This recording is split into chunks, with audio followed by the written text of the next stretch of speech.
আসসালামু আলাইকুম, কেমন আছেন সবাই? আশা করি সবাই অনেক ভালো আছেন। আজকে নতুন আরও একটি ভিডিও নিয়ে হাজির হলাম।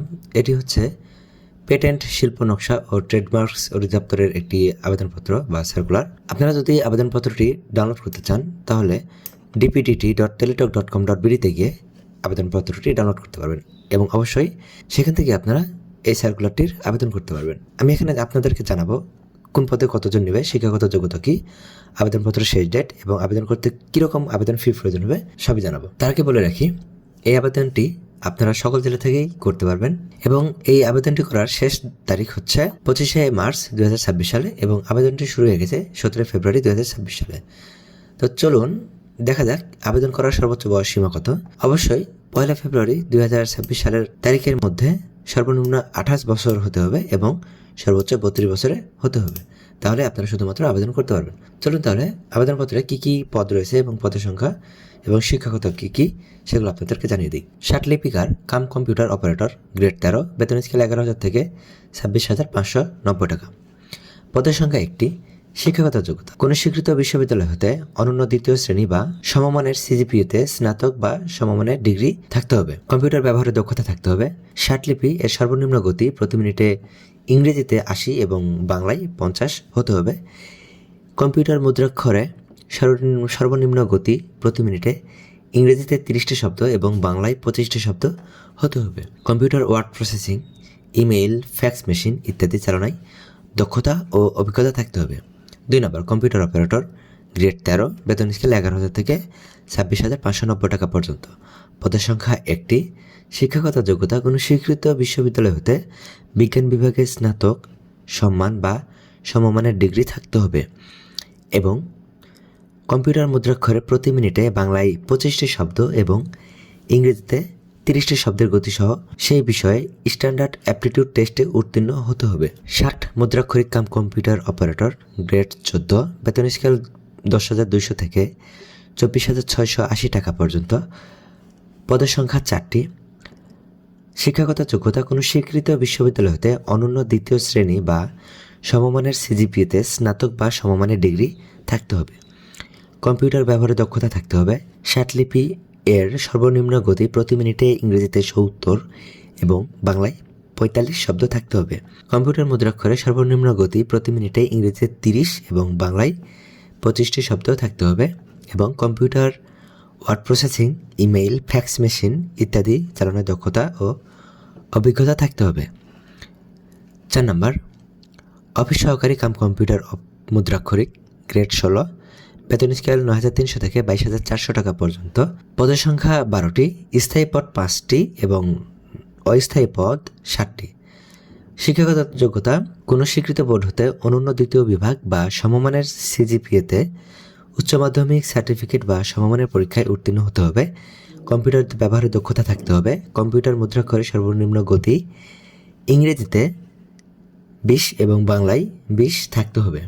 Computer word processing, email, fax ইত্যাদি চালানোর দক্ষতা থাকতে হবে। গাড়ি চালক, গ্রেড 16, বেতন স্কেল 9,300 থেকে 22,490 টাকা পর্যন্ত। পদের সংখ্যা 2টি। কোনো স্বীকৃত বোর্ড হতে জুনিয়র স্কুল সার্টিফিকেট বা সমমান পরীক্ষায় উত্তীর্ণ থাকতে হবে। হালকা গাড়ি চালানোর বৈধ হালকা ড্রাইভিং লাইসেন্স এবং অভিজ্ঞতা সম্পন্ন চালকগণ অগ্রাধিকার পাবেন এবং অবশ্যই আপনাদের পেশাদারি লাইসেন্স থাকতে হবে।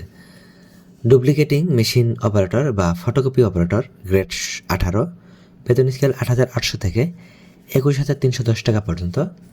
পদের সংখ্যা 1টি।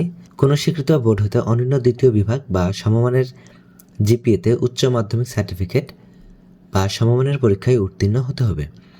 ফটোকপি মেশিন চালনায় বাস্তব অভিজ্ঞতা থাকতে হবে। কম্পিউটার ব্যবহারে দক্ষতা থাকতে হবে। 7 নম্বর, রেকর্ড শর্টার, গ্রেড 19, বেতন স্কেল 8,500 থেকে 20,570 টাকা পর্যন্ত। পদের সংখ্যা 2টি।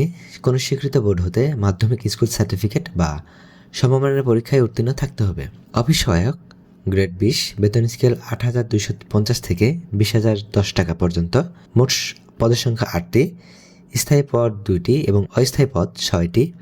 কোনো স্বীকৃত বোর্ড হতে মাধ্যমিক স্কুল সার্টিফিকেট বা সমমান পরীক্ষায় উত্তীর্ণ হতে হবে। নৈশপ্রহরী মানে নাইট গার্ড, গ্রেড 20, বেতন স্কেল 8,250 থেকে 20,010 টাকা পর্যন্ত। পদের সংখ্যা 2টি। অবশ্যই সর্বনিম্ন তাদের 8ম শ্রেণী উত্তীর্ণ থাকতে হবে। তো এখানে আরও একটি ইনফরমেশন আছে, যেখানে 1 নম্বর, 3 নম্বর, 4 নম্বর ক্রমিকে যে সকল পদপ্রার্থী রয়েছেন তারা যদি সেই ডিপার্টমেন্টে আগে থেকেই কাজ করে থাকে, তাহলে পদোন্নতির জন্য তারা সর্বোচ্চ 40 বছর পর্যন্ত বয়স শিথিলযোগ্য। তাছাড়া 4 ও 8 নম্বর ক্রমিকে উল্লেখিত স্থায়ী ও অস্থায়ী পদে নিয়োগ প্রক্রিয়া শেষে প্রাপ্ত একই মেধা তালিকা জ্যেষ্ঠতা অনুযায়ী প্রথমে স্থায়ী পদে এবং পরবর্তীতে অস্থায়ী পদে নিয়োগ প্রদান করা হবে এবং পর্যায়ক্রমে বিধি মোতাবেক অস্থায়ী পদগুলো স্থায়ী করা হবে। মানে যে সকল পদগুলো বর্তমান সময় অস্থায়ী হিসাবে গ্রহণ করা হবে, সেগুলো পর্যায়ক্রমে একসময় স্থায়ী হিসাবে গণ্য হয়ে যাবে। তো চলুন আমরা এখন দেখি আবেদন করতে আবেদন ফি কত দিতে হবে। 1 থেকে 5 নম্বর যেগুলো রয়েছে সেগুলোর জন্য 112 টাকা আবেদন ফি দিতে হবে। অবশ্যই সেটি টেলিটকের মাধ্যমে দিতে হবে এবং টেলিটক 400 অবশ্যই ফোনে 120 টাকা রাখবেন। এবং 6 থেকে 9 নম্বরে যে সকল পদগুলো রয়েছে সেগুলোর জন্য 56 টাকা। তাছাড়া যে সকল প্রার্থীগণ ক্ষুদ্র নৃগোষ্ঠী, শারীরিক প্রতিবন্ধী ও তৃতীয় লিঙ্গের অধিকারী, তারা সকল পদের জন্য 56 টাকা দিয়ে আবেদন করতে পারবেন এবং অবশ্যই আবেদন করার 72 ঘন্টার মধ্যেই আপনারা SMS এর মাধ্যমে আবেদন ফিটি দিয়ে দেবেন। তাছাড়া আপনাদের আবেদনটি বাতিল হিসেবে গণ্য হবে। তো এই ছিল আজকের ভিডিও। আরও যে ইনফরমেশনগুলো রয়েছে আপনারা প্রয়োজন মতো পড়ে নেবেন। আশা করি আজকের ভিডিওটি ভালো লেগেছে। আর যদি ভিডিওটি ভালো লেগে থাকে অবশ্যই আপনাদের বন্ধুদের সাথে শেয়ার করে দেবেন, যেন তারাও এই ভিডিওগুলো দেখার বা এই নতুন নতুন সার্কুলারগুলো দেখার সুযোগ পেয়ে যায় এবং তাদের উপকারে আসে। তাছাড়া আপনাদের যদি কোনো কমেন্ট থেকে থাকে, কোনো প্রশ্ন থেকে থাকে, অবশ্যই আমাকে জানাবেন। আমি আপনাদের প্রশ্নের সঠিক উত্তর দেওয়ার চেষ্টা করব। আজকে এই পর্যন্ত, সামনে নতুন আরেকটি সার্কুলার নিয়ে আসার চেষ্টা করব। এই পর্যন্ত সবাই ভালো থাকবেন, সুস্থ থাকবেন। আসসালামু আলাইকুম।